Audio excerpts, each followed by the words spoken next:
Halo, selamat pagi dan selamat berjumpa kembali di channel ini di Minds Trading Institute bersama saya, Liao Budi. Nah, hari ini kembali lagi kita berjumpa dalam sebuah rangkaian video mengenai Price Action Series. Jadi ini adalah series atau part yang ketiga.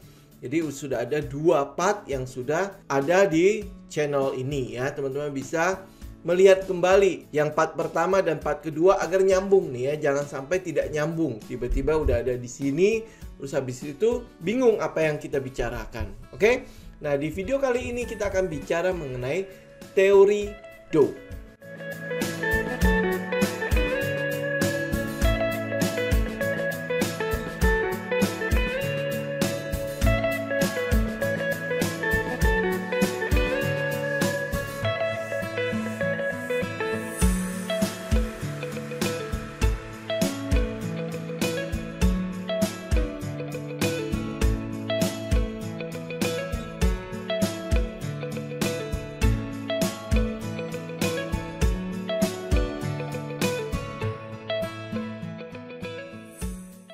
Baik, apakah itu teori Dow? Ya, teori Dow ini sebenarnya dibuat oleh namanya Charles Dow antara tahun 1900 sampai 1902 ya. Jadi dia buat di tahun segitu. Jadi dalam 2 tahun itu si Dow atau Charles Dow ini mengeluarkan banyak sekali tulisan-tulisan di Wall Street Journal ya. Jadi itu adalah saat dimana Charles Dow membuat teori ini. Nah, teori ini dibuat oleh Dow ya, adalah kita gunakan untuk keperluan analisa. Dari si Dow mengamati atau membuat analisa, membuat research ya dari harga rata-rata yang terjadi di Bursa Efek Amerika Serikat. Dan ini adalah salah satu dan yang pertama kali digunakan untuk menganalisa pasar keuangan ya. Jadi secara umum trader menggunakan teori Dow untuk mengetahui waktu yang tepat untuk membeli dan menjual aset mereka. Jadi teori Dow ini adalah sebuah analisa teknikal yang dibuat berdasarkan pergerakan harga saham-saham yang terdapat di dalam indeks Dow Jones Industrial Average atau sering kita singkat sebagai DJIA ya, atau DJI. Di mana indeks DJI ya, Dow Jones Industrial Average ini adalah indeks yang terdiri atas saham-saham blue chipnya Amerika Serikat. Jadi ya kurang lebih kalau di sini itu seperti indeks 30 lah ya. Jadi isinya itu adalah saham-saham bagus, saham-saham berkapitalisasi besar yang digabungkan di dalam Dow Jones Industrial Average ini. Nah, jadi teori Dow ya, teori Dow ini dapat kita katakan ya, ini adalah cikal bakal adanya analisa teknikal di pasar keuangan. Di mana analisa teknikal ini adalah ide yang tercipta ya, ide-idenya si Dow sama mitranya namanya Edward Jones. Jadi kalau dari dari 2 nama ini, teman-teman sudah tahu ya dari mana asal muasal Dow Jones. Mereka menerbitkan ide-ide mereka di sebuah jurnal Wall Street ya. Jadi Wall Street Journal namanya. Kisah lengkapnya tentang siapa Charles Dow ini dan dari mana, bagaimana caranya bisa diabadikan menjadi salah satu indeks di Bursa Amerika, teman-teman bisa cek itu semua di internet lah ya. Kita lebih membahas kepada prinsip yang dibuat oleh si Dow ini. Oke? Nah, jadi apa itu teori Dow? Charles Dow sendiri sebenarnya tidak pernah menyebut pemikirannya itu menjadi teori Dow ya. Tetapi sebenarnya teori ini itu dirangkum atau disaring oleh 3 orang ini ya. Yang pertama itu adalah William Peter Hamilton. Yang kedua adalah Robert Lea. Nah, yang ketiga ini agak-agak susah saya menyebutnya. Semoga tepat ya. Namanya George Schaefer ya, George Schaefer. Semoga benar ya apa yang saya sebut namanya ini ya. Jadi mereka menyaring tulisan-tulisan Dow di Wall Street Journal itu dan kemudian merumuskan menjadi 6 prinsip dasar dari teori Dow. Jadi dari 6 prinsip dasar inilah yang kita pakai untuk melakukan analisa teknikal. Kenapa analisa teknikal akan ada? Ya dasarnya dari 6 prinsip ini. Selain itu nanti ada namanya 3 dasar ya. Itu kita akan lengkapi di sebuah video yang lain. Jadi sekarang hari ini kita akan bahas 6 prinsip itu apa saja sih? Yang pertama adalah mungkin sudah pernah saya ungkapkan di video sebelumnya bahwa pasar itu sebenarnya memiliki 3 pergerakan. Ya, jadi dalam sebuah pergerakan itu sebenarnya ada 3 hal di dalamnya, yaitu apa? Yang pertama kita sebut sebagai major trend, ya, atau di istilahnya di Dow kita sebutnya sebagai main movement atau primary movement. Jadi pergerakan utamanya. Ini adalah pergerakan yang bertahan kurang lebih setahun hingga beberapa tahun. Jadi sifatnya bisa bullish, bisa bearish, ya. Teman-teman udah tahu ya, bullish itu adalah uptrend, bearish itu adalah downtrend. Ini istilah lain dari uptrend dan downtrend, ya. Habis itu yang kedua adalah medium swing atau secondary reaction. Ini istilahnya si Dow, ya. Kalau kita boleh menyebutnya menjadi middle trend atau medium trend. Nah, pergerakan ini ya pada saat middle atau medium ini kita bisa bedakan itu adalah pergerakannya itu bisa berlangsung antara sekitar 10 harian sampai sekitar 3 bulanan. Jadi ini menurut teori Dow, ya. Nah, setelah itu yang ketiga, pergerakan yang ketiga adalah minor trend atau disebutnya sebagai short swing atau minor swing, ya. Nah, pergerakan minor ini itu bervariasi, bisa terjadi hanya dalam waktu beberapa jam. Jadi mungkin teman-teman sering lihat yaitu ya tiba-tiba ada pergerakan yang pok gitu ya, terus habis itu turun kembali. Jadi bisa aja ada beberapa jam saja mereka melakukan swing yang sifatnya singkat, ya. Biasanya itu sering digunakan oleh para scalper, ya, para scalper atau para day trade, ya. Nah, pergerakan ini biasanya bisa berlangsung dalam beberapa jam hingga sebulan atau lebih. Jadi biasanya namanya minor, ya. Berarti itu adalah pergerakan yang sifatnya ya minor, berarti cuma pendek-pendek saja. Nah, kalau di time frame kita bisa bedakan, ya. Kalau teman-teman menggunakan time frame monthly, berarti itu adalah major trendnya. Kalau teman-teman menggunakan weekly, berarti teman-teman menggunakan middle trend untuk menganalisa middle trendnya. Dan kalau daily, berarti teman-teman menggunakannya untuk minor trendnya. Nah, demikian juga kalau teman-teman menggunakan dalam time frame yang intraday, ya, mungkin yang 4 jam, 1 jam sampai ke 30 menit misalnya, ya.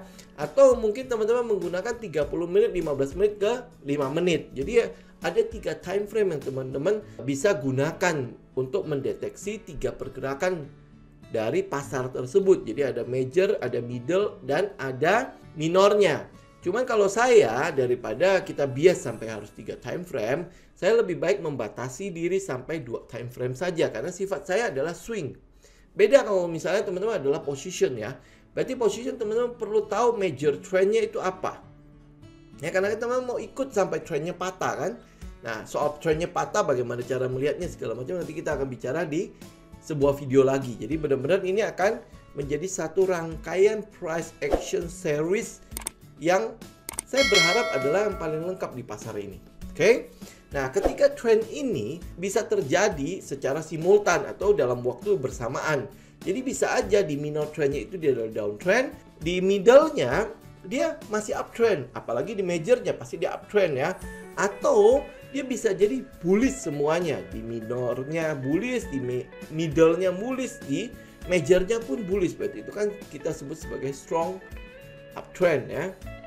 Nah, kondisi itu bisa terjadi berbarengan, bisa satu sedang bearish atau satu downtrend, satu sedang uptrend, satu sedang downtrend, bisa saja terjadi seperti itu, ya. Jadi prinsip pertama, ya, teman-teman mesti tahu bahwa di dalam pasar ini, dalam pergerakan harga itu terjadi yang namanya major trend, middle trend, dan minor trend. Jadi selalu akan bergerak seperti itu.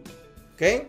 Prinsip yang kedua adalah bahwa tren yang terjadi di pasar atau pergerakan yang terjadi di pasar itu sebenarnya bukanlah sifatnya acak-acakan. Jadi dia terserah dia maunya seperti apa. Tapi pergerakan yang terjadi di pasar selalu melewati 3 fase ini. Ya, selalu akan terjadi 3 fase ini. Fase pertama adalah fase yang kita sebut sebagai fase akumulasi.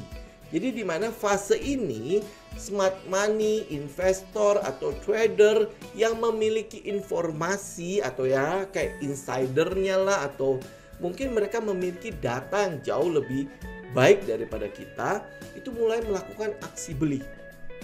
Ya, aksi beli secara aktif yang mungkin berlawanan dengan opini pasar. Ya, pasar mungkin bilang, wah ini mah udah downtrend, udah nggak ada gunanya segala macam. Tetapi mereka masih melakukan akumulasi. Proses terjadinya akumulasi yang dilakukan oleh smart money biasanya karena satu, mereka memiliki modal yang terlalu besar. Nah, kalau mereka memiliki modal terlalu besar, tidak mungkin mereka masuk seperti kita yang langsung jebret sekali posisi langsung semua modal ada di dalamnya. Tentu tidak bisa melakukan hal itu. Makanya nanti teman-teman akan belajar di 3 prinsip yang berbeda lagi ya, 3 dasar tentang price action yang berbeda lagi. Oke? Jadi teman-teman tahu ya bahwa akan ada yang namanya fase akumulasi. Nah, ini adalah fase di mana kita mau ikutan masuk. Kalau teman-teman mengaku ikut gajah, ikut market maker, ikut smart money, nah ini fase inilah yang teman-teman harus bisa mendeteksinya. Saya kasih sedikit clue-nya ya. Dalam fase ini biasanya harga itu tidak banyak berubah. Oke, harga itu biasanya tidak akan terlalu banyak volatile-nya, tidak mungkin dia akan bergerak terlalu besar ya. Karena investor atau market maker yang memiliki informasi atau data itu biasanya minoritas. Ya, biasanya minoritas karena dia tidak mungkin akan sebanyak yang namanya retail. Karena dia minoritas, maka mereka pasti akan punya strategi untuk melakukan akumulasi tetapi tidak mencolok. Nah, itu ya teman-teman, kalau misalnya masih ingat yang video sebelumnya bahwa di dalam price action kita melihat apa? Kita melihat jejak-jejak yang ditinggalkan. Nah, jejak-jejak akumulasi ini sebenarnya bisa teman-teman pelajari. Jadi nggak perlu bilang harus pakai kode-kode sekuritas lah apa segala macam ya. Dengan price action sebenarnya teman-teman bisa melihat jejaknya. Fase kedua adalah ketika pasar mulai menangkap atau mendapatkan sinyal adanya akumulasi. Jadi tiba-tiba mereka melihat jejak akumulasi yang terjadi yang dilakukan oleh smart money, maka mulailah terjadi yang namanya perubahan pada harga secara cepat. Kenapa perubahan harga secara cepat? Karena keadaan ini yang kita sebut sebagai fase kedua ini ya adanya partisipasi. Jadi adanya partisipasi dari publik. Jadi publik atau retail atau banyak sekali trader yang sudah mulai melirik pergerakan harga tersebut sehingga ada partisipasi di situ. Nah, karena adanya partisipasi inilah maka terjadi yang namanya pergerakan pada harga. Tadinya pada fase akumulasi itu harga biasanya nggak kemana-mana. Tapi begitu sinyalnya atau mungkin sudah mulai banyak yang melihat jejak-jejak akumulasi itu dilakukan, maka terjadilah partisipasi. Nah, di situ terjadi pergerakan harga. Nah, pergerakan harga ini biasanya kalau terus terjadi itu akan melahirkan spekulasi dan akhirnya akan melahirkan yang namanya euforia. Nah, saat-saat inilah muncul tuh mereka yang mengejar, mereka yang demen tuh, yang suka untuk beli-beli daerah pucuk tuh. Nah, ini daerah-daerah situ tuh, ya. Itu biasanya akan terjadi kalau sebuah pergerakan harga sudah mulai euforia. Teman-teman harusnya sudah tahu bahwa itu sebenarnya adalah saat-saat mendekati fase ketiga. Oke, nah fase ketiga itu biasanya terjadi adalah pada saat euforia ini. Pada saat orang-orang sudah mulai berspekulasi. Ya, wah ini kayaknya masih bisa lah. Ini kayaknya trennya masih akan panjang. Banyak sekali yang mulai membicarakan hal ini. Banyak sekali berita, sentimen mulai muncul di pasaran bahwa oh iya ini kayaknya masih akan banyak, masih akan panjang trennya. Nah, di saat-saat seperti itu ya adalah saat dimana para smart money, para fund manager yang sudah melakukan akumulasi pada fase pertama mulai melepas barang. Mulai melakukan yang namanya distribusi. Nah, proses mereka melakukan distribusi pun sama seperti mereka melakukan akumulasi. Karena yang mereka akumulasi gede, maka mereka perlu waktu untuk melakukan akumulasi. Oleh sebab itu, kenapa dibutuhkan euforia? Euforia ini terjadi agar si para smart money, para fund manager yang sudah melakukan akumulasi itu mulai punya waktu untuk melepas barang. Dan pada saat dia melepas barang, maka harga harus tidak terlalu jauh dari target mereka. Kalau sampai naik ya nggak masalah. Tapi kalau misalnya target mereka adalah di sini ya, seenggaknya ya sampai ke atasnya terjadi euforia, ya mereka lebih senang. Nah, dari fase ini saya harapkan adalah teman-teman belajar. Teman-teman belajar untuk tidak mengejar saat euforia, tetapi mulailah mencari sebuah strategi bagaimana kita bisa melihat jejak-jejak para smart money, para fund manager, para gajah ini mulai melakukan akumulasi. Setidaknya kita mulai mempersiapkan strategi atau melihat sebuah strategi di mana sudah mulai akan adanya pergerakan naik. Nah, seenggaknya beli di pergerakan awal mulai naik itu, bukan di atas. Oke? Ya, jadi ingat teman-teman, ini prinsip kedua, bahwa tren pasar itu sebenarnya terdiri dari 3 fase. Fase akumulasi, fase mulai naiknya atau kita mungkin sebutnya sebagai markup, dan yang ketiga adalah fase distribusi. Nah, usahakan adalah hindarilah fase distribusi ini. Lanjut ke hal yang ketiga atau prinsip yang ketiga dari Dow. Prinsip yang ketiga dari Dow mungkin teman-teman juga sering dengar, yaitu market atau price discount everything. Maksudnya adalah harga yang tercermin di pasar sudah memperhitungkan segalanya. Istilah kerennya itu price in. Saya sering ngomong kan ya, saya sering menyebut kata-kata ini, price in. Jadi menurut teori Dow, begitu sebuah informasi baru dipublikasikan, jadi udah ada berita mulai keluar tuh ya di mana-mana. Jadi udah ada berita keluar secara massal di semua web ada ya, mungkin di grup-grup Telegram juga mulai ngomongin saham-saham itu ya. Maka teman-teman akan lihat bahwa oh iya, harga saham akan langsung berubah mengikuti atau merefleksikan perubahan pada nilai informasi tersebut. Mungkin akan terjadi euforia, mungkin akan terjadi sell on news malah. Ya, karena apa? Harga saat itu sudah mencerminkan informasi itu. Ya kan? Jadi teman-teman mungkin sering mendengar ini ya. Begitu ada news keluar, harga bergerak. Oh iya, harga bergerak. Tapi sesungguhnya harga bukan bergerak saat news itu keluar. Harga sudah bergerak sebelum news ini ada. Ada juga kalanya pada saat newsnya keluar malah harganya turun. Ya, yang kita sering sebut sebagai sell on news. Ya, jadi ini adalah market atau price discount everything. Ya, itu adalah prinsip ketiga dari Dow. Jadi teman-teman harus pahami dalam analisa teknikal jangan menunggu berita. Makanya kenapa kita based on technical. Karena disitulah jejak-jejak para gajah, mereka melakukan akumulasi, apapun yang mereka lakukan itu tercermin pada pergerakan harga itu.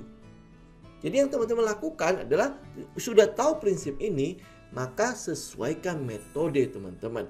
Di mana mereka melakukan akumulasi ya, bagaimana mendeteksi akumulasi tersebut agar kita masuk pada saat mereka melakukan akumulasi, ikut gajah kan. Nah, habis itu kita jual kapan? Pada saat pricing in. Semua orang sudah membicarakan tentang hal ini, semua orang sudah membicarakan tentang saham ini, dan berita-berita mulai ramai keluar. Kalau boleh dikatakan lebih keren lagi adalah harga sudah mencerminkan fundamental dari saham tersebut. Jadi price discount everything. Ya. Itu adalah prinsip ketiga dari Dow. Nah, sekarang prinsip keempat dari Dow itu adalah hubungan antar pasar. Kita mungkin kenalnya dengan hubungan intermarket ya. Jadi antar pasar itu selalu akan berhubungan satu sama lain. Selalu akan mempengaruhi satu sama lain. Jadi satu pasar dia akan mempengaruhi pasar yang lain. Jadi menurut teori Dawes ya, sebuah indeks tidak mungkin bergerak sendirian tanpa mempengaruhi indeks yang lain. Ya, apalagi zaman sekarang ya, di mana seluruh dunia seakan-akan terhubung. Kita bisa lihat contoh sederhana aja ya. Kan kita selalu melihat ya pada saat pembukaan pasar, kita lihat indeks Dow Jones bagaimana.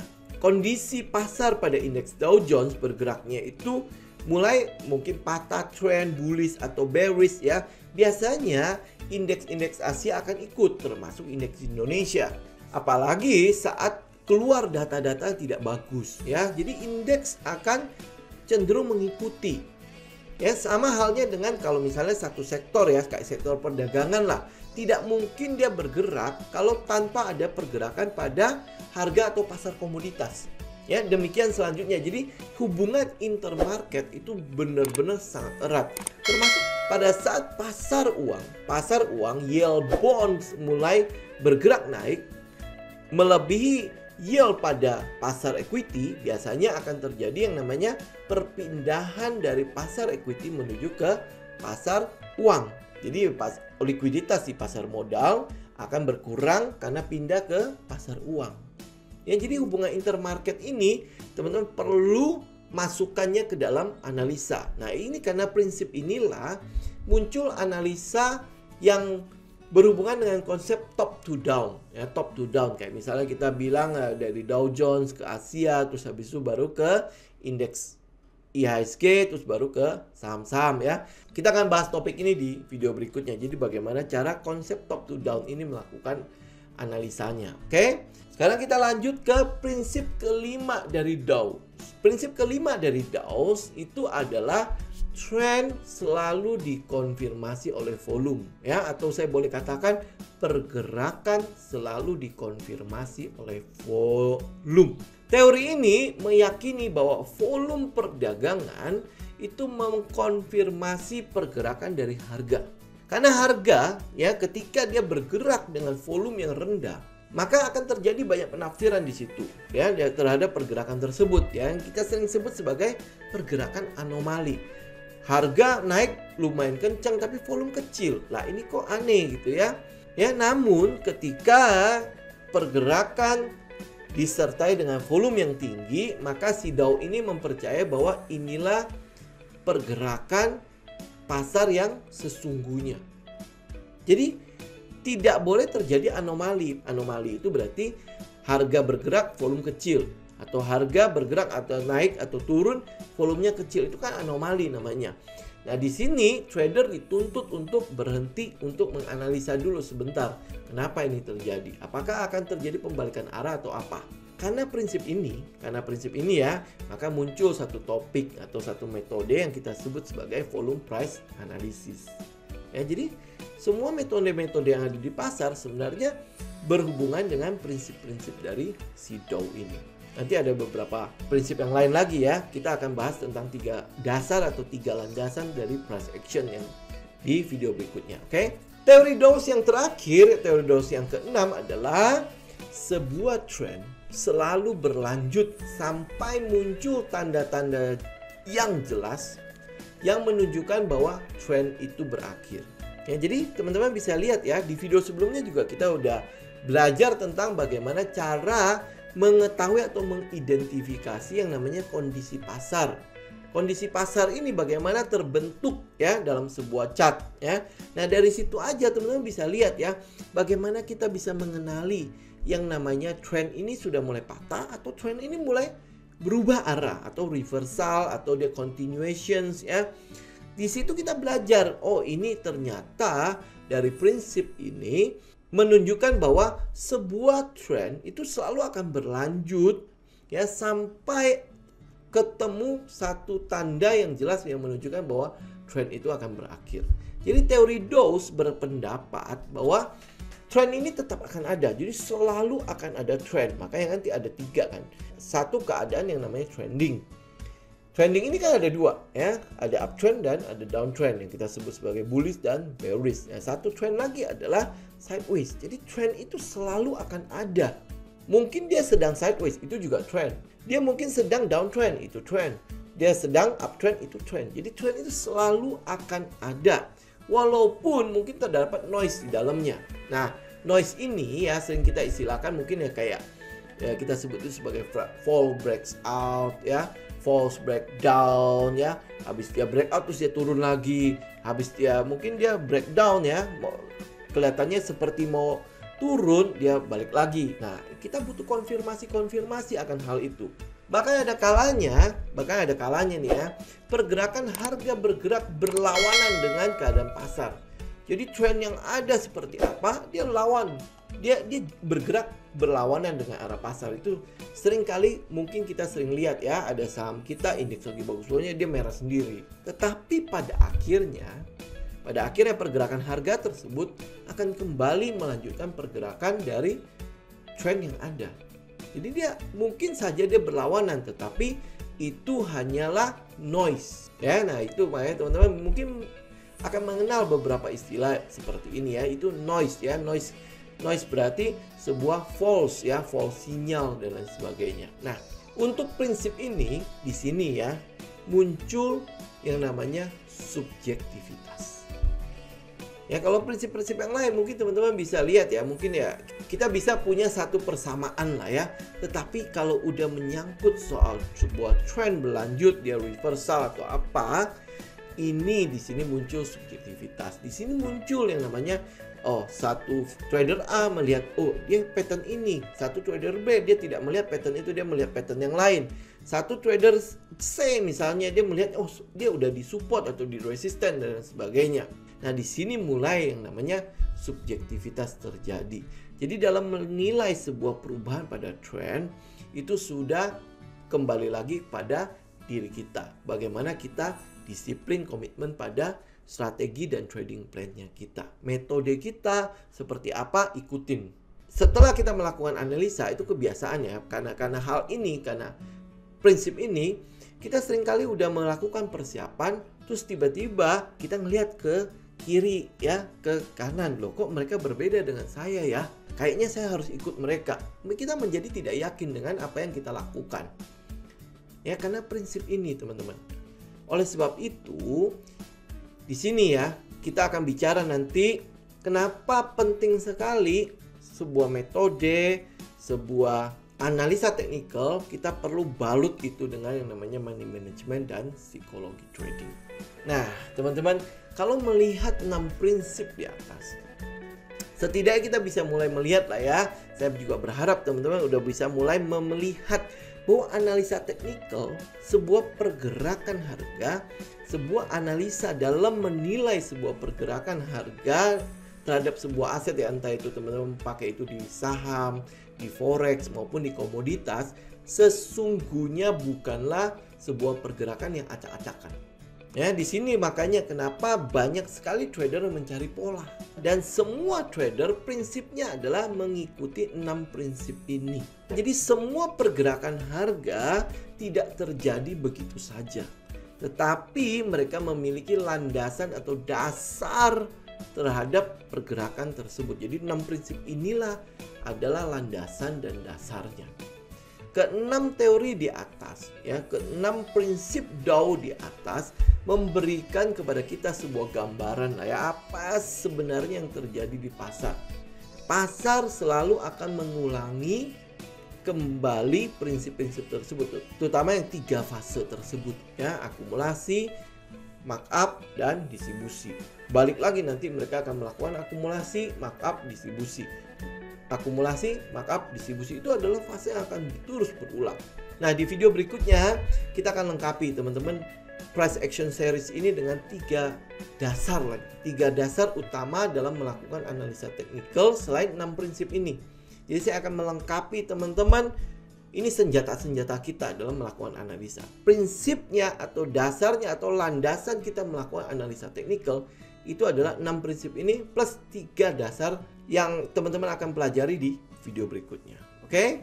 Nah, jadi jangan lupa teman-teman like, share, dan subscribe untuk teman-teman bisa mengikuti rangkaian video series dari price action ini. Sampai jumpa di video berikutnya.